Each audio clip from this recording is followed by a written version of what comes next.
Investing is so complicated. Let's just review companies the same way we review phones. First up, Alphabet.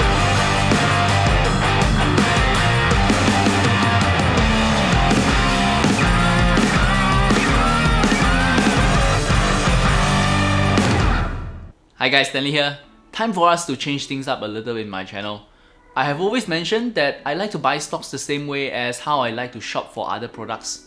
Why I say this is because at the end, what I want from my stocks is the same as what I want when I buy a new phone or a new computer or even a new game. I want a great quality products that will give me the best bang for my buck. And whenever I like to make a new purchase, the first thing I do is to look up some reviews on it. As I'm an avid consumer in YouTube, I've watched many reviews video. And this got me thinking, if indeed that I believe that we should invest in stocks the same way as we shop, shouldn't we also review stocks the same way we review a product? So in this segment, I'd like to start reviewing some of the more interesting companies I have found and researched over the years.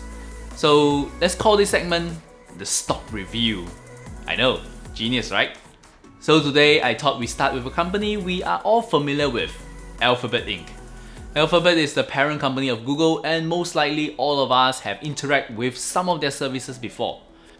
And it is also a company that we have featured before to our Premium Club members way back in July 2019.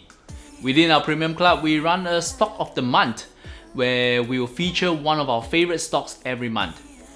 We will also track how the stock performed after we feature it for the benefit of our members. Before we begin, I am not in any way claiming that I'm an expert, but rather I'm just sharing my personal research and view over the years on how I see this stock for my own portfolio. Our website Value Invest Asia is also not a licensed financial advisor, but we're just information portal. So remember to do your own research before you make any investment decision. And as full transparency, Alphabet Inc. is indeed a stock that I own, so I might be biased here. Okay, let's start. Alphabet Inc. is a collection of companies, but yet 99% of its revenue and more than 100% of its profit is still coming from its key subsidiary, Google. Today, the company reports its business in two key parts, Google and other bets. In 2020, the company made $182.5 billion in revenue and 40 billion in profit. Out of that, all the profit is coming from Google. And Google by itself has quite a number of moving parts. It consists of Google Search, YouTube, Google Map, Google Play Store, Android, and Google hardware like Google Homes, your Pixel phone, and your Chromebook. And it even includes its corporate services like Google Cloud, which offers cloud computing and competes directly with AWS and Microsoft and Alibaba. This also includes Google Suite, which is a group of applications which compete directly with Microsoft 365. But the core of Google is still advertising. Within Google's revenue, 80% of it comes from advertising sales. These include direct advertising revenue that are generated through their own platforms or through their network members. Many of their core platforms are some of the most popular around the world, with more than 1 billion monthly active users each. These include things like Google Search, Gmail, Google Map, Chrome browser, Google Play, and YouTube. If you're on the internet, you will see Google ads almost everywhere. Have you been noticing that more and more ads are being added onto YouTube? YouTube is actually one of its fastest growing segments. By itself, it generates close to 20 billion in revenue, which is up 30% from a year ago. And YouTube revenue is more than 11% of the group now. And we can expect it to grow even bigger for Alphabet in the future. Another fast-growing sector is Google Cloud, which is now about 7% of revenue and one of the fastest growing sector. Although Google is a very global company, most of its revenue is still generated in the US, 47% to be exact. Europe is the second largest market at 30%, followed by Asia Pacific. The other parts of Alphabet is segmented into other bets. The company has made multiple investments into many companies. You can sort of see it as the venture capital arm of Google. Some of the more popular companies they have invested in before are Uber, Tesla, Stripe, JD.com, Gojek, Slack, and DocuSign. It also managed many startups like DeepMind, which completely wowed the world by beating the world champion in Go, Li Shishi and Ke Jie. Go or Weiqi is deemed by many as the most complicated board game in the world. Most of the question about Alphabet is whether it is already too big to grow, being a $1.6 trillion company. But to me, when I look at it for my portfolio, I view the growth is far from over. The company has been growing about 18% a year over the past 3 years. Through this same period, its net income actually grew 47% a year. That is a growth rate for a $1.6 trillion company. And this is because Google is not just one company. We should see it as a conglomerate making up of many parts. And across its business segment, there's many tailwinds within it. One of the most notable ones is YouTube. The internet is moving towards more video consumption as internet speeds increase. And YouTube is the gold standard of video platform around the world. So ads on YouTube look set to grow. Together with its other features like YouTube Music, YouTube TV, and YouTube Premium, I think there's so much more growth left in YouTube alone. And when we look at the advertising business as a whole, the whole industry is still shifting towards more online and digital ads. This space is dominated by Google and Facebook. So as more ad budget is moved from TV, newspaper, billboards, or radio, most of it will end up in Google's hand. Another bright spot is its cloud computing. Cloud computing is at a very early stage of development right now. More companies are moving to cloud-based computing, and with venture like its DeepMind, the capability of cloud computing is far from over. Another interesting area of development is its hardware space. It has reached a point where its hardware is now pretty good. Its Pixel phone is one of the best Android phones in the market, together with its Google Home ecosystem.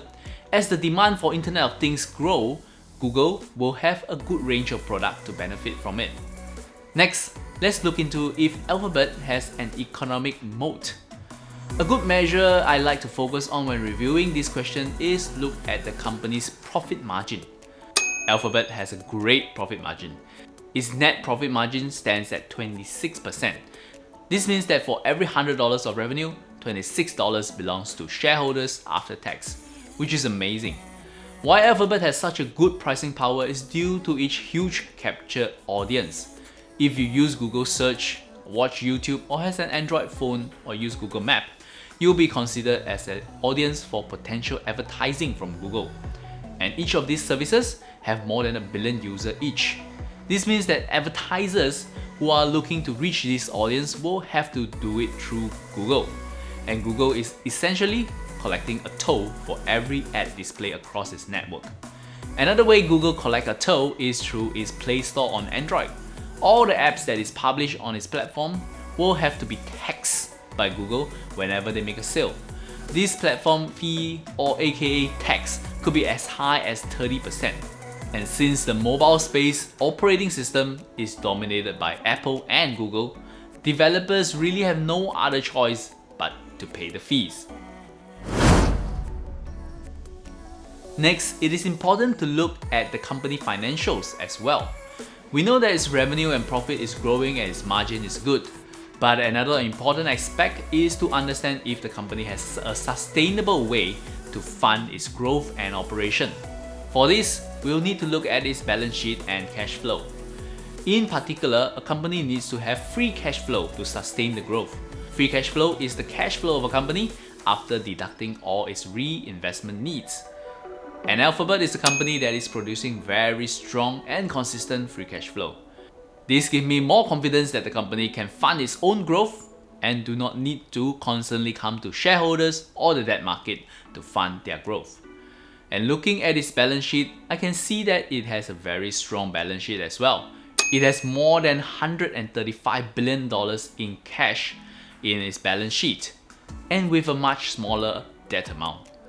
So Alphabet is a company that is generating more and more cash from its business and also has a large cash coffer. This makes it quite a safe company, and the chance of Alphabet collapsing is very low. But of course, no company is risk-free. I think the most direct risk now for any technology companies is the possibility of regulation. Personally, I'm not that pessimistic about the future of companies even if regulation will be implemented. This is because regulation could actually increase the barrier of entry for newcomers to enter into the market, making this technology giant even more dominant. However, the uncertainty of what kind and what form of regulation will be implemented has definitely increased the risk for Alphabet. On top of that, Google has been investing in other areas of business because the rise of social media and other advertising channels, the margin for Google advertising business has actually been decreasing over the years. Its operating margin have declined from 35% back in 2009 to the current 26%. So if competition and regulation increases, then this margin could continue to see a downward trend. Lastly, although Alphabet is a public company, it is still basically being controlled by three guys. Due to the different class voting shares, co-founder Larry Page, Sergey Brin, and chairman Eric Spriss control 60% of the voting rights for the company. This means that the company is still very dependent on these three executives. Any conflict between them, or if any one of them decides to leave the company, it could potentially create some challenges for the group. So there is a key man risk associated with Alphabet. Alphabet is listed on the NASDAQ exchange. So as long as you have access to the US market in your brokerage, it is a company you can easily invest in. But you'll find that there's two classes of share listed on the exchange for Alphabet, Class A and Class C. The main difference is that Class A shares will have one voting right attached to the shares, while Class C shares has no voting right at all. Therefore, Class C shares tends to trade slightly cheaper than the Class A shares. Personally, I don't see much difference investing in either. Okay, here we have the last segment of our stock review. Let me introduce you to the value and risk chart. For every company that we review, we will plot it to our value to risk chart right here and rank it on our stock review list later. For the value to risk chart, this is how I read it. On the vertical axis, we have the risks. And if I feel that the company is risky, I'll plot it higher. And if I feel that the company is less risky, I'll plot it down here. As a reference point, the axis will be the benchmark to just investing in the entire market. So this line right here will represent investing in the S&P 500 directly. Maybe something like the Vanguard S&P 500 ETF. And way down here, where we'll keep it in the bank. And way up here, we will be investing in something like Dogecoin. A good way to see it is if I already own the S&P 500 ETF, will investing in this company increase or decrease the portfolio risk? And for the horizontal axis, it will be my expectation on how much value the company offers to investors right now.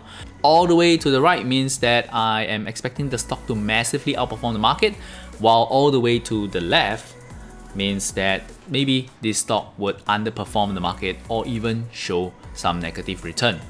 And again, I see the central axis as just market return. So for our first ever stock review, Alphabet, from my description, you should know that I like this company pretty much. It is a growing and safe company for me, but is it better than just investing than the S&P 500 ETF?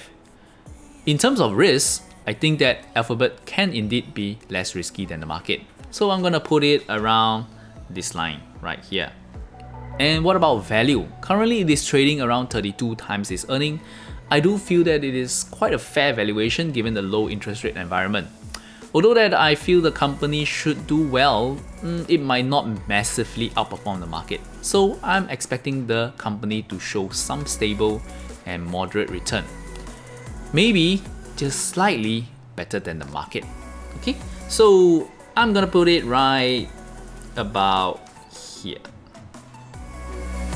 Alphabet. So there you have it. Do you agree? Let's move on to the next list. In this list, I'll rank each stock against one another based on how suitable I feel this stock is for a long-term investor like myself. My favorite holding period is forever. And you can see this ranking as the higher it is more suitable for investors like Warren Buffett. And on the other spectrum, maybe more speculative stocks and assets will be around here. And since Alphabet is our first stock in this series, let's just put it right in the middle. Alphabet. There you have it, our stock review rank has started. So what is your view on Alphabet? Do share your thoughts with us in the comment section below. And what other stocks do you like to see in this list? Let us know as well. But if what we went through today is slightly confusing for you, you can always consider to go through our free investing course at valueinvestasia.com/free course. There we'll go through with you the basics of investing and bring you up to speed on how to buy your first stock. Hope you like this new segment of ours. Remember to subscribe if you want to know about the next stock review. Till we meet again, my name is Stanley. Invest safely.